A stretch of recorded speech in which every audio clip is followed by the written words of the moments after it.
Hi everyone, welcome back to the channel. I'm here with Ray, who recently got top 8 in the Gamers World Regional in Dublin. He's just going to go through his deck and his matchups.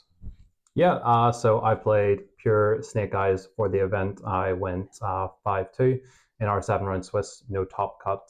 I played against 5 rounds of the mirror match. I played round 1 against Battle and Boxers, which was cool to see. And the final round I played against Shifter Sprite, which was something. Yeah. So yeah, I played the pure build over Fire Kings. Kind of thought the Omni-Negates were a little bit more versatile given the format, and it just kind of blows out when games a bit easier, which helped a lot. So I'll walk through the list now. Yep. So we start with the Snake Eyes cards. 3 copies of Snake Eyes Ash, your best starter. 2 copies of Snake Eyes Poplar. Playing 2 over 1 just so that you always have 1 in rotation to search off Ash if you do make it to turn 3 and need to kill. And 1 copy of Oak as just kind of the extender or searcher. We're on 2 copies of Flamberge Dragon. Again, similar reason to Poplar, just so that we have it in rotation and we could constantly kind of get through it if we need to turn 3, or if we hard open one, which sometimes is a hard brick for the Fire King variant. Aside from Snake Eyes cards then, we're playing 3 copies of Diabell Star the Black Witch, 3 copies of Wanted Seeker of Sinful Spoils, and 2 copies of Original. Big consistency play for the deck is kind of having 6 of these. The optimal hand will have some access to Witch, plus access to Snake Eyes Ash, and that can set up your 2 Omni-Negate board.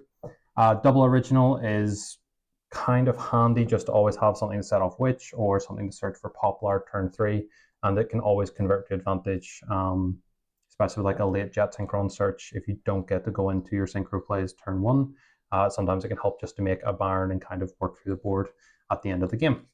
Aside from the 2 sort of main packages then, we've got 3 Bonfire for consistency purposes, being able to search Snake Eyes Ash or Poplar to extend. Snake Eyes Ash is hit with an Imperm Revealer, was pretty critical. Again, to stop the hand traps, we played 3 Cross-Out Designator. Card came up really clutch, especially in the mirror matches. You can cross out kind of any name as well to just stop a play and use your interactions that your opponent doesn't know a bit better.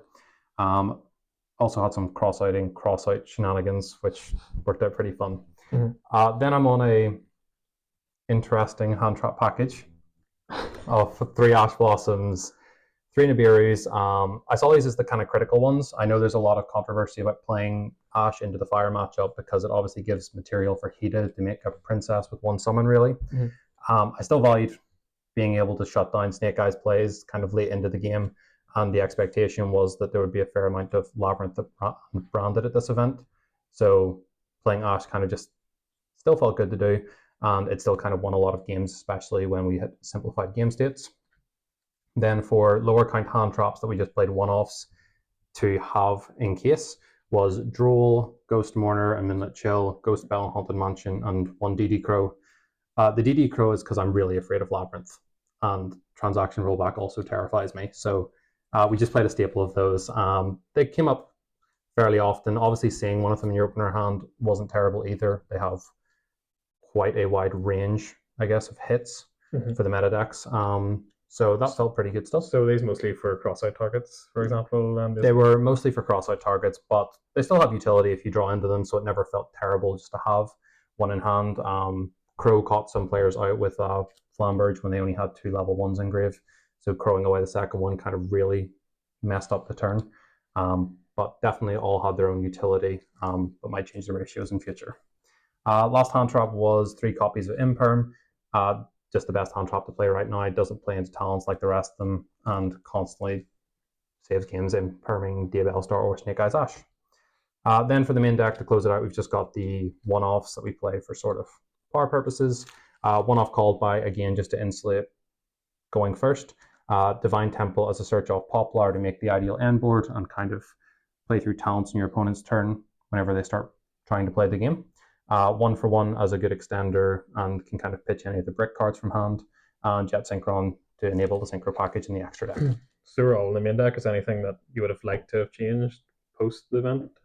Post the event, I'd probably change the Crow for a better hand trap. It was never really needed to be a cross-out target, and instead it just sat in the hand, had its uses against Flamberge, but otherwise, given the mirror match was the most prominent matchup of the day for most players, I would have probably swapped that out. Mm-hmm. For extra deck then, starting with the Link ones, I just have Link Karibo. I was testing her with Anima, but it never felt like it came up enough, and most players played around it, so it just didn't have enough utility to keep. Link 2s are obviously the biggest package of the deck. We've got IP Masquerena, Nightmare Phoenix, Hida, Dark Charmer, and SP Little Knight. I think these are all mainstays in the deck and pretty critical to play. IP obviously is part of your standard end board. Nightmare Phoenix always comes up to help break boards, especially the Fire King board when they send Sanctuary for a Snake Eyes card. Hida and Dark are your mainstay extenders when your initial play is interrupted, and SP is maybe just the best card they ever printed. Konami really loves their $100 super card. Yep. Super rare. Then for the Link 3s, we've got Celine, Princess. Two kind of extending Link 3s, I think. Celine just to make an early Appaloosa or get access to Witch post turn 1 when she was summoned. Princess as a piece of the combo to bring back Flambird, so Flambird can spell trap IP, and also because she's interaction in the graveyard and can kind of just win games from a simplified state on her own. And you felt like one princess was enough? One princess felt fine to me. I never found myself wanting a second when I went past turn 1 plays. It never felt like it was the extension that would win the game or lose the game. Even in the 2 matches I lost, having a second princess wouldn't have changed anything. For Link 4s then, I was on Appaloosa, World Sea, and Raging Phoenix. Appaloosa obviously just really good into a lot of matchups. Just to have some negates, trying to aim for like a 2 material Appaloosa most of the time, just so that if it is taken with talents, it doesn't interact too much. World Sea and Raging Phoenix being part of the core OTK line, which came up, I think, 5 out of 7 rounds at this event. So it comes up every game. Yeah, it was pretty much like the world winner. If they want to hit this deck, hit this card. This card's crazy. But that was it for the Link 4s, and then Link 5 I'm playing Underworld Goddess. Fear of Raid Raptors and Tars type monsters where they're just unaffected in a big way. Goddess is a good out. You can always get the bodies for it, and you can kind of just change up your end board if you want to maybe play into Super Poly by using Formula Synchron and Flamberge Dragon to make Byron de Fleur instead. Then you can summon back a bunch of level 1s, and then you're guaranteed to make Goddess with one of your opponent's monsters. So that came up quite a bit. Its graveyard revive effect also is quite good into like the Fire King matchup or into Branded, where they're trying to revive a fair bit. For Synchros, I kept it with a very small package of Formula Synchron, Borreload Dragon, and Baron de Fleur. Formula Synchron's great just to draw a card and kind of help you cycle into your copious amount of hand traps. Borreload is really good, only kind of was weak for me whenever I played against anybody sitting in the Bestial package. And at that point, it was still fine to have because it was just a card I could use to extend. And Baron obviously can close out games on its own sometimes, just being a late game make if they get past the board turn 2. I can shuffle back into the standby on my turn and then just remake it again and kind of aim to end the game that way. Yep. So that was the extra deck package that I played. For the side deck, you'll find that I'm really fond of 2-off cards that I will just draw if I need them and not draw if I don't want to see them. So I played 2 Spooky Dogwood just as a time card. I wasn't playing the Volcanic Rimfire package or anything to kind of burn in time, so the goal was I'd be able to make this when they activate Poplar effect and guarantee myself kind of winning in time through any other burn cards my opponent might have. And did that come up at all? I came up in 2 rounds, so it did, where I was getting close to time, so I had them in, and it just kind of sealed the deal. It sealed the deal. It puts your opponents in a bit of they're afraid position because they don't want to overextend too much, so they might make a simplified board, which Snake Eyes has a lot of ease trying to break at that point. So I still think it was quite a good inclusion. The 3-off summon limit, I am sorry that I had to play this card, but it's too good in a deck that makes it a one-sided floodgate. Obviously, just on your opponent's second summon, flipping this, and then their entire play is kind of interrupted, and normally 2 summons isn't enough for a deck to do anything that'll damage the Snake Eyes end board. This always comes in going first, and it's stupidly impactful on the games that it happens. I played an extra draw on the side. This was mostly out of fear. I was hearing a lot of Manadium talk in Dark World at the event, so I decided to side a second copy of Droll, just in case it came up and I needed it. Thankfully it wasn't. It stayed in the side most parts, so this would probably change for maybe another Ghost Bell. But it was there for the fear factor. I played 1 copy of Simple Spoil of Subversion. This card felt pretty good into any matchup that wasn't pure Snake Eyes Mirror. Against Fire King, it kind of out their one fire that they might end on if they end on Appaloosa plus Ambler Wheel.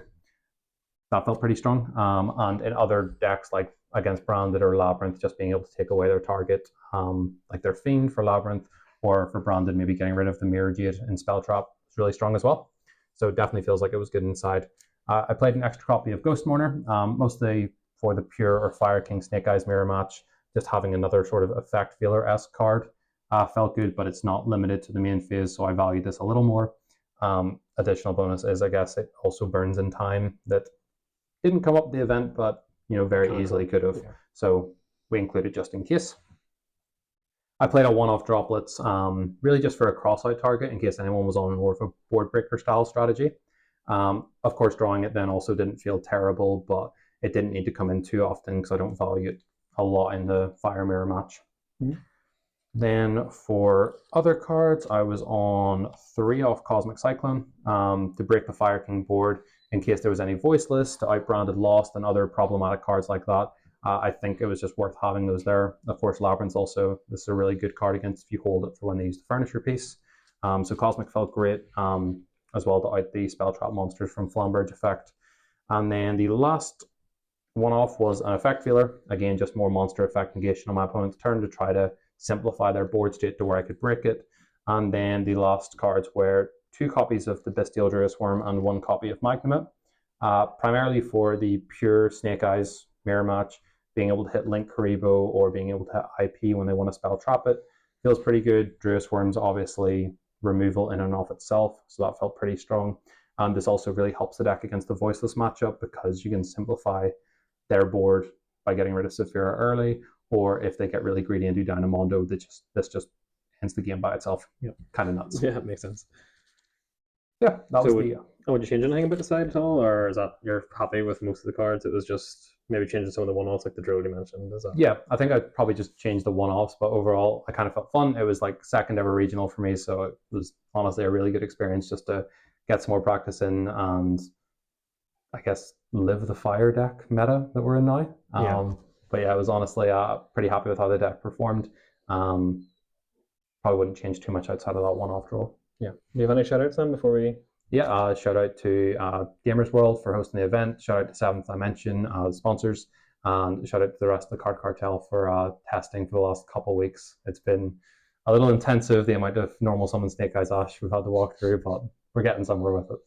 All right, thanks, Ray. We'll see you in the next video. Thanks, guys.